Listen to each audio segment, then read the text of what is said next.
Здравейте, уважаеми колеги! Казвам се Филип Дечев, собственик и управител съм на фирма SeaDots, които от 16 години заедно с моите колеги специализираме в разработката на софтуер за управление на строителството, строителни процеси, производствени процеси и няколко компании, които се занимават с металообработка. Също така за по-големи предприятия, като КЦМ Пловдив и с по-големи администрации, изграждаме за тях електронни администрации, електронно управление на процедури, досиета, електронни отпуски и така нататък. Правя тези клипчета с полезна информация за нашите клиенти или потенциални клиенти, които смятам, че ще ви дадат доста полезно съдържание за вашия успешен проект. В миналото клипче, епизод 2, разгледахме трите най-важни неща за успешният IT проект или успешното внедряване на система в вашето предприятие. В настоящия епизод ще ви разкажа по какъв начин се пише задание, което да дадете на IT фирмата да ви разработи софтуер или да ви внедри готово решение. Както казахме в миналия епизод, най-важната роля е Project Manager, с който Project Manager трябва много внимателно да обиколите цялата компания, всичките процеси, отдели, позиции и да съберете изискванията за вашето ново решение.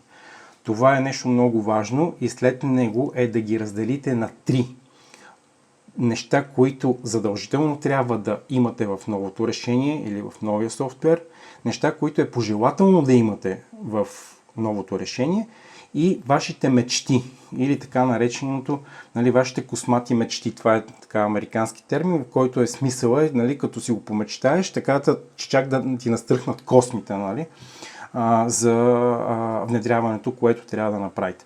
Много е важно във вътрешна среща, когато пишете заданието, нямайте предвид, че това е един огромен документ Word-овски от 200 страници, може да е буквално от 2 страници, е силно пожелателно от 2 страници. В него трябва да залегнат в началото само задължителните функции, които е необходимо да имате в системата. Като е много тънка границата между задължителните функции и пожелателните функции, т.е. какво правиме в момента и какво бихме искали да правиме. Имайте в предвид, в доста книги за Project Management го пише това, знам, че никой не чете книги, но в него, в тези книги, ако трябва да направя едно обобщение, то за тази част, то обикновено, то би било такова. Разграничете между нещата, това, което ви е необходимо и това, което си мислите, че ви е необходимо. И започнете само с това, което е необходимо. Когато хода на срещи, когато ми дават задание и започваме да работиме нов проект с наши клиенти или потенциални такива, виждам 2 много сериозни грешки. Хората са събрали и обясняват какво са събрали и започват да ми обясняват какво трябва да има в системата. И аз казвам, добре, има една такава дискусия и има един момент, в който започват да казват, а това как ще става в системата? А това системата как ще ми го дава? А това нещо как ще ми го изчислява? Тези функции ще могат ли да правят еди какво си и така нататък? Много е важно да внимавате с тези неща, защото когато попитам или когато задам въпроса, а как го правите в момента, и много често отговора е, в момента не го правиме или много бихме искали да го правиме. Тоест, виждате ли разликата между това какво правим и какво бихме искали да правим? Защото ако го правите така, както бихте искали, то тогава щеше да е най-необходимото. Не знам дали стана съвсем ясно. Започнете заданието си или задачата си, която давате към IT фирмата да ви разработи или да ви внедри готово решение с най-необходимите функции. Най-необходимите функции, а не пожелателните и не тези, които бихте искали или си мислите, че може да са ви полезни. Обхванете това, което ви е най-необходимо. Второто много важно нещо е, че когато ми дадат най-необходимите функции, започва в едно жестоко състезание между колегите от срещната фирма, която иска да внедри софтуер, да ми обяснят колко е сложно при тях. Колко е сложно и вика, сега ще видиш тук какво става. Тук ние пускаме една заявка, те ни одобряват, когато ни одобрят, аз се пращам по мейла, след това давам на шефа, след това шефа еди какво си, тогава и така нататък. Значи, за да имате успешен проект, за да имате успешно решение, което наистина да работи за вас, нова програма, трябва да спазвате закона на трите ота.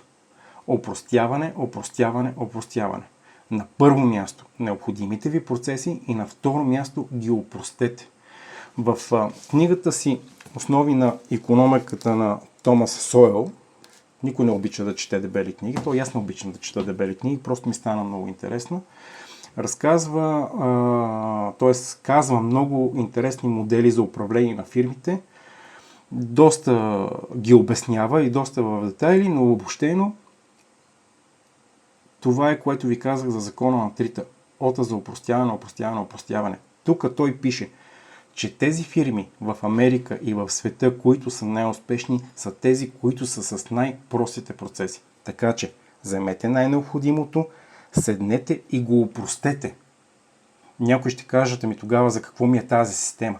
Имайте в предвид, че ако имате сложен процес, който е труден, бавен и тежък за изпълнение, и го реализирате с новата си система или с каквато и да е система, тя просто ще е капак върху това, върху това, че работите трудно, това, че работите тежко и това, че работите сложно. Просто ще получите едно тежко, сложно, допълнително решение, където трябва да нацъкате допълнително еди колко си бутончета, еди колко си менюта, еди колко си менюнца и така нататък. Ако не ги опростите, проекта ви е,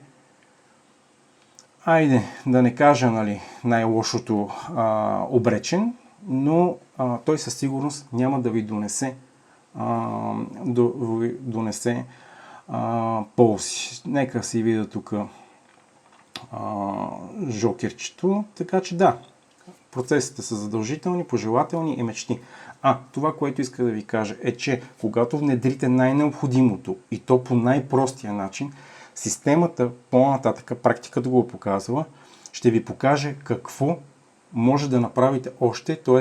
да минете към пожелателните функции, които желаете от системата. Изградете най-необходимото по най-простия начин и след това ще видите, че самите служители и самия бизнес ще ви насочи на това как да направите по-простичко и другите по-сложни процеси. Тоест ще кажа, ние го направихме толкова простичко в търговски отдел, защо да не го направим толкова простичко и в производствения отдел, или в маркетингов отдел, или в финансовия отдел. Системата, когато внедрите най-необходимото, ще ви покаже по какъв начин да направите и най-пожелателното. Тогава сте готови да извикате фирмата, IT фирмата, която да ви разработи решението, когато сте готови с опростените процедури и най-важните. Това беше за този епизод. В следващия ще ви кажа как се комуникира с IT фирмата, когато започнете проект, т.е. и възложите задачата. Благодаря ви.